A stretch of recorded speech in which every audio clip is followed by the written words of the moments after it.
Great. Looking forward to the chat with Meenakshi. We've been speaking on the phone a lot, intercontinentally, so it's nice to have her actually here. Firstly, how many of you here have actually lived or worked in America? And how many of you have people in America? Family? It's amazing, really, because it's a country which exerts a lot of hold on the Indians' imagination, whether it's a land to go to, an aspiration to go to, or whether we've experienced something there or have family members there. And it's very top of mind. It's a country which is very top of mind for many Indians. And Indians, of course, a supremely successful ethnic group there in India. It's at the highest per capita income of a minority in It does. Wow. Highest per capita income, highest educational levels. So, you know, it stands out amongst all immigrant groups, including the white population. It's amazing. And in this book, Meenakshi has spoken about some of the more high-profile, well-known names of Indians or of people of Indian origin, people who were either born here or in America, and their route to the top, the challenges they faced, what worked for them, what didn't. And firstly, Meenakshi, a very basic question. Was there a moment or somebody you met or some event which made you think you wanted to get this book out? Well, yes. I mean, there were a couple of moments. One was when I was writing my last book, Matter of Trust, U.S.-India Relations from Truman to Trump. That was a history book. And when I was writing about the nuclear deal, I began to realize that Indians had become a very powerful force in the U.S. And now, look, this book is all about success. How do you become a super successful person? What does it take to become a genius? So it's a very different type of book. You know, in India, people spend so many hours, you know, making their kids study for the IIT exam and the JEE. Is that the route to success? I would like to say that if you look at the careers of Satya Nadella, Shantanu Narayan, all the CEOs of Adobe, Microsoft, and all these people who are in my book, who I've interviewed, they will tell you that there are different pathways to success.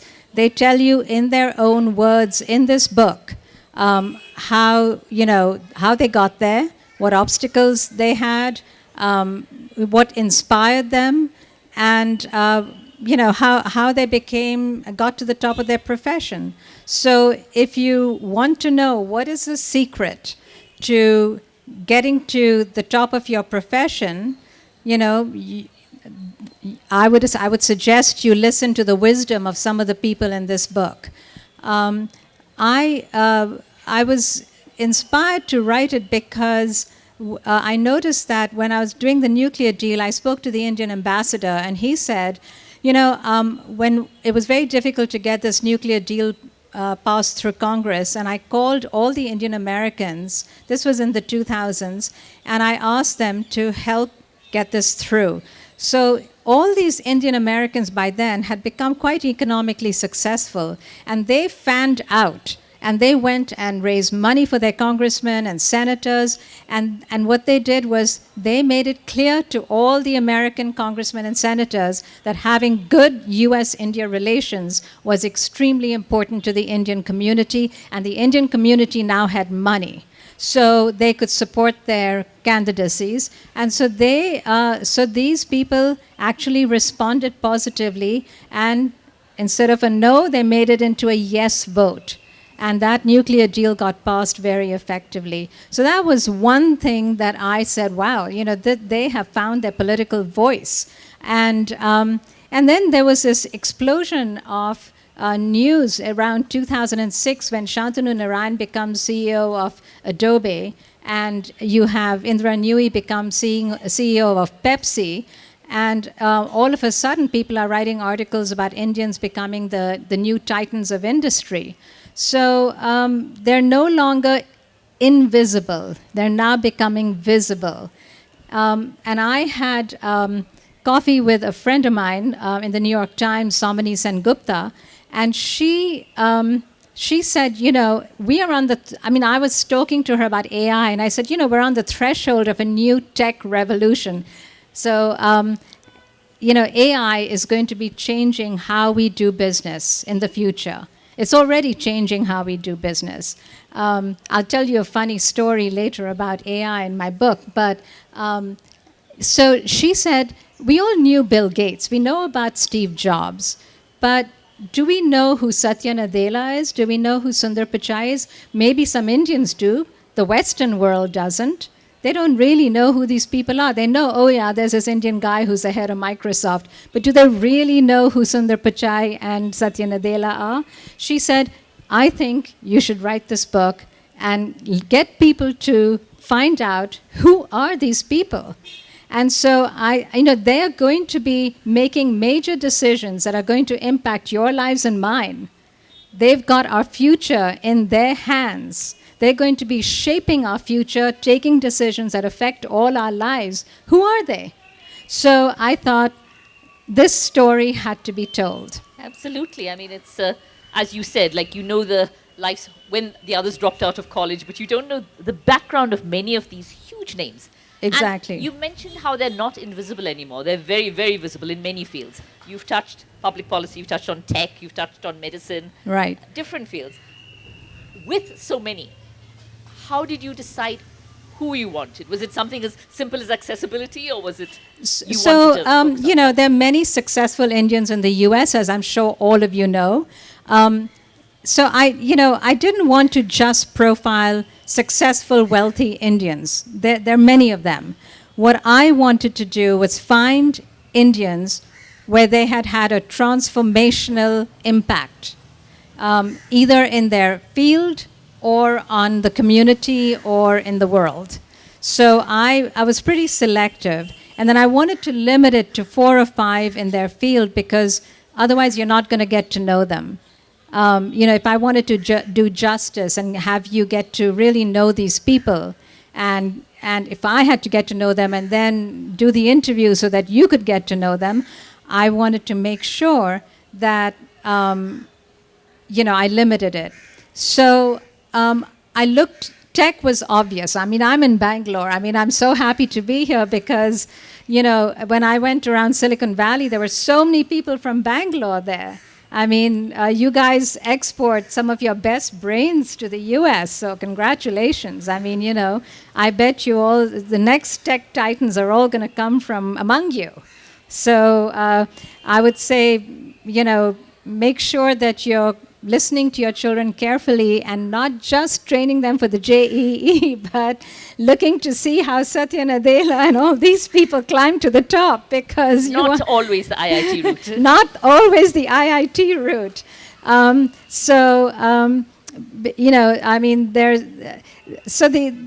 I'll also say one funny thing about just a segue into AI. I decided I'm very tech illiterate. I'll just tell you right now, because my background is history and foreign policy. But I thought I'd been asking Fareed Zakaria for an interview, and I had not got a really good response and everything. And then I thought, ChatGPT, everyone's talking about ChatGPT. Why don't I get some AI assistance? And so I asked ChatGPT, compose a letter requesting an interview with Fareed Zakaria in a very compelling manner. And they produced this incredible letter. And so I thought, okay, I'm going to send it to Fareed and see what he remembers. He responded and gave me the interview. So it does work. It does work. So I just have to tell you that I was pretty impressed. I thought, okay, this works, and I not for college students. Yeah, no, not for college students. Although I had a conversation with some kids from Dartmouth, and they said their college has now hooked them up. All the college students now have access to some very advanced ChatGPT systems, and as long as they inform their teachers that they are allowed to do this research paper, that they're telling them that they're using ChatGPT or some search facilities, they've got it so that they are allowed to do things on certain case-by-case With things. disclosure. Yes, with disclosure. But, I mean, the places, obviously, where there's a big revolution going on is in medicine and stuff like that, where they can, discover diseases and stuff much faster than anyone else can. But anyway, the reason I went to tech was because tech was so obvious because, 15% of the startups in Silicon Valley, maybe more, are run by Indian CEOs. Now, we have in the audience Arun Kumar, who's a big expert who goes between Silicon Valley and here, and he was in the Obama administration, and he will be able to correct me if I get any of this wrong. But it's a very large number, and they are, I would say a third of Silicon Valley is propelled by the Indian community. No. Medicine is another area, and I call this the healers. I'm not quite sure. There's something about Indians which attracts us to medicine, but it's not just that the American medical system has so many doctors. What is interesting is how many Indian doctors have had such a major impact. Okay, let's just start with Deepak Chopra. I was a pretty skeptical person about, Deepak Chopra, all this airy-fairy stuff. But, when you think about it, today, in the 60s, when I first, and I went to America in the 70s just to go to college, but, it was sort of yoga and all this stuff was a hippie thing. Today, everyone's grandmother's doing yoga. Every place you go, even the smallest town in America, has a yoga studio. Meditation is being introduced in the prison system in America. This is how mainstream it has become. And if we owe it to someone, we owe it to Deepak Chopra, who as a medical doctor mainstreamed it. You feel he really brought it to the force? Well, yes, and he went on Oprah Winfrey, and he writes, he has physicists and doctors who've co-written books with him, and he has made this mainstream. So I think, he has had a pretty transformational impact on American medicine with alternative medicine. And he's, of course, one of the many people featured here. And speaking to the different people, you yourself, as an individual, as a journalist, would have learned a lot. You'd have taken away a lot. You What have were to the be key humble. learnings? Yeah. You have to be humble because you go in with preconceived notions and you realize you can't have preconceived notions. I too thought IIT was, the golden road to Mecca. But turns out Shantanu Narayan and Satya Nadella didn't get into IIT. That's not necessarily the way.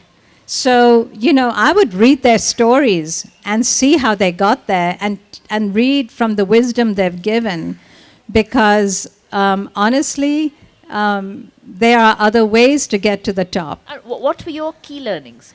I'm sure people will be reading the book for more details, but what were your key learnings? How did they make it? Why did they make it? Well, I'm not going to give it all away, Yes, of but course. you have to read the book because each one they have slightly individual things, especially in the different fields they're in. But I think you have to be self-motivated and you have to have grit and determination. If you don't, who's heard of the spelling bee? Anyone here have American spelling bees? Okay.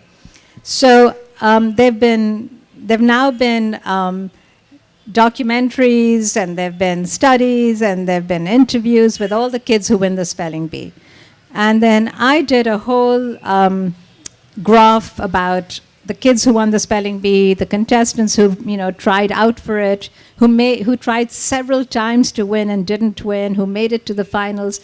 And it turns out that there's one child, for example, whose father he's an engineer. He had created massive numbers of, must have been 200,000 words, got him a Greek tutor and a Latin tutor, and he had paid someone in his village to do all kinds of prayers, the priest, and all kinds of stuff. But he never won. You know what word he got stuck on? Darjeeling. Imagine that. And you know, you open any kitchen cabinet in an Indian home and you'll see Darjeeling tea. So the fact that this kid hadn't actually observed his own kitchen was sort of revealing, because it was the parents was just pushing him and pushing him and pushing him. And you know, his mother was not letting him do laundry. His sister was roped into teaching him words. And but the kids who actually win were the ones who from a young age were fascinated with words or had a sort of interest in words. Followed their own passion. Followed their own passion. And then the parents, you know, of course, being Indian parents, they did, you know, double down and sort of give them a lot of extra help, which American parents don't always do. It's not as if everybody in this book has come from a very privileged background or gone to the top colleges. No. It's not as if they had a great starting point necessarily. Yeah. So, I mean, I think, you know, so you learn a lot about these people and how they get there and their inspirations. And for example, on the Deepak Chopra story, you know, I was sort of debating, should I include him, should I not? And there's a friend of mine, Rajiv Chandrasekharan, who used to be the Washington Post national editor. And he said, you have got to. And I said, why? And he said, you know, I was covering, when I was a reporter, I was covering this policeman. And he was doing drug stakeouts in the hills of Northern Virginia.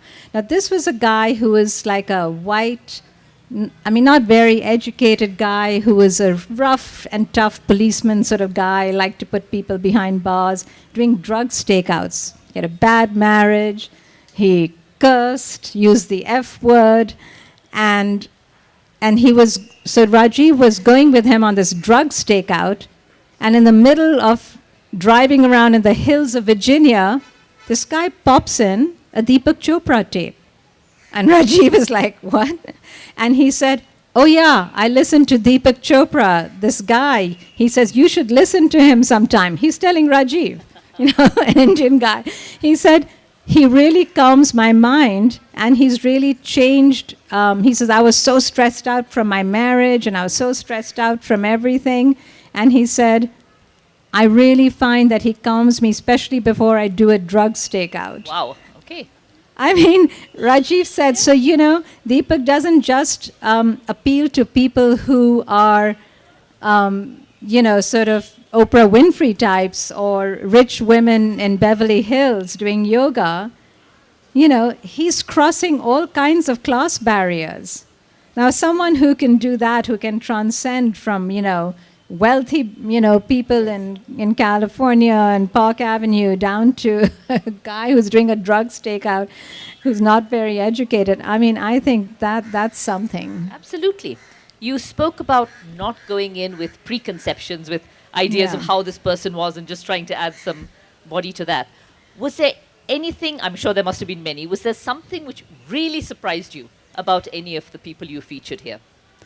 Well, I actually wanted to just read something about how important the Indian doctors were and their contribution to the U.S. Yeah, Can sure. I just do Please that very quickly? And how many of you have heard of Abraham Verghese? So you all know about his book Cutting for Stone, and those are fictional stories, and Covenant of Water, which is about Kerala. But this is, he wrote a book that was nonfiction about his medical work on AIDS when he was a newly minted doctor in Tennessee. And he said, in 1980, Verghese returned to the United States as a newly minted doctor from India, and the Indian Physician Network in America helped him find his feet. People he knew from medical school in India who had come before him had fanned out across the country. So with a few phone calls, he was able to connect with friends and contacts and work out which hospital to apply to just about in any city in the United States through the network. He got useful tips on which hospitals accepted foreign graduates their first year, which ones never promoted them, and where someone, even a stranger, would inevitably offer you a place to stay. He said he was struck by the sheer number of foreign physicians in small towns in Tennessee, particularly around Johnson City where he worked. He said it was very difficult to entice young American medical school graduates to practice in isolated areas and often depressed rural areas where reimbursement depended heavily on the health of coal mines and doctors who were willing to have a large proportion of Medicaid patients in their practice.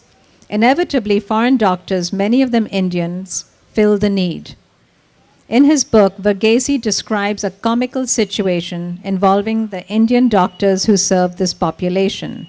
I had once tried to reach Dr. Patel, a cardiologist, to see a tough old lady in the ER whose heart failure was not yielding to my diuretics and cardiotonics. I called his house, and his wife told me he was at Urology Patel's house. And when I called there, I learned he and Pulmonary Patel had gone to Gastroenterology Patel's house. The former national editor of the Washington Post, Rajiv Chandrasekharan, told me that for him, Verghese personified the impact that Indian immigrant physicians have had across the country in small rural communities. There is so much attention focused on the superstar Indian doctors, those who are on TV or making major breakthroughs in research or are academics. But the impact that Indian physicians have had in small communities in Appalachia, in the Midwest, and the Deep South have been utterly transformational in the lives of ordinary Americans. And Abraham embodies that. And his book provides a window into that. What legions of Indian physicians have done to keep rural healthcare clinics open, to provide essential services to people in what otherwise would be a healthcare desert, is an enormous contribution to the health and well-being of the American people. So that gives you some idea about how critical Indians have been Absolutely. in their support and in their contributions to the US. We'll just see afterwards if there's time for maybe a couple of audience questions if you have. I just wanted to check before you, getting access to these people, was there ever any pressure on you to be only positive, to portray only the good side? No, actually, I think everyone sort of understands in the US certainly that when you're doing a profile, that Warts and all. Yeah, that warts and all. But I think and journalist integrity, you're not going to promise them anything. Yes. I just had one person who, before it went to print, wanted to see what I'd written, and I debated whether I should show it to them or not. And then in the end, I wasn't going to. And then I talked to someone in the New York Times and said, "What did you do?" And they said, "Well, if there's some mistakes, it's probably better to have them look at it." Fact-checking. And he said that he had one of his books on quite a famous person in the administration leaked, and that person came back with 30 pages of corrections, and initially he was like, "Oh my God," and then he found that the person actually had made some valuable contributions in terms of mistakes, like I was sitting to the right of Putin, not to the left of Putin, or things like that. Factual things. Yes. So I sent this to, this is the only time I did it, but I sent it to the person, and they came back with a couple of corrections, and I said, I'm happy to take any date or statistical changes if they are in order. But they made a couple of editorial changes which I didn't accept. Good. But you don't want to have to change anything. Yeah, they're not. This is not their book, and so that's it. Look, there's a portrait. I don't know how many of you have heard of Vinod Khosla. He's the guy's he's quite a genius. He put in I think 8 million or so, he put in 50 million into OpenAI. It's now worth 8 billion. You covered those figures, those mind-boggling figures as well. He's sort of done very well, but not everything in the book is flattering. Yes. Because that is important to know, because when you're reading something you don't want to read only everything went perfectly. They're great. He's a complicated guy. And I mean, he said, he's sort of arrogant as well. I mean, he says, oh, everyone loves to give me gifts. He says, I get lots of gifts. And so, okay, you get lots of gifts. And he goes, just because I get lots of gifts and if I don't like them, I don't have to say thank you. They're great. He says, I tell my assistant, send them a note saying, that was interesting. So I thought, okay. But that's the kind of person he is. But so I put that story in because I just thought it was, very typical of him. There are lots of ways the different ways you approach people. It's all very interesting and personalized. Yeah, Do it's we have personal. Any questions? Any questions for the author? I think they're waiting to read your book for sure. Absolutely waiting to get the answers here. Well, it was, yes? Thank you so much for this nice presentation. It was really nice and very insightful. I just wanted to ask you, like being a creative person myself, the point that you made was on AI. How AI, I'm sorry.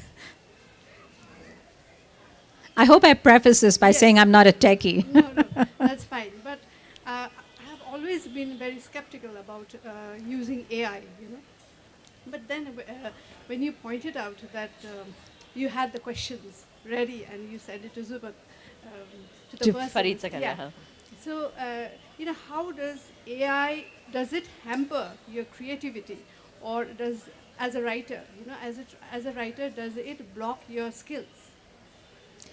Yeah, I think that's a really fascinating question because, and there's actually a very interesting play by Ayad Akhtar, the very famous, Pulitzer Prize-winning author, on Broadway right now called McNeil, just about all this. And does it hamper? I don't think that AI is ever going to be able to replace creativity because the human brain is complicated and can process emotions, psychology, and tactile, behavior in a way that I don't think AI can. AI is only as good as what's fed into it. So you can feed things into AI and then it can spit it out. I mean, you can say, I'm going to feed in information and I want you to spit out a story in the same way that Tolstoy would write. And you can see what comes out. I don't know what will come out. But Tolstoy is such a complex writer. And unless you feed in all those complicated relationships, emotions, I mean, just, think of Anna Karenina with the war going on, with the historical stuff, the backdrop, with all the emotions. I just don't see how that can replace creative stuff. I mean, I think the place where it's going to be transformational is in science. Absolutely. Let's hope it doesn't take over creativity. Thank you all so much for this session. Thank you, Meenakshi, for sharing. Thank you.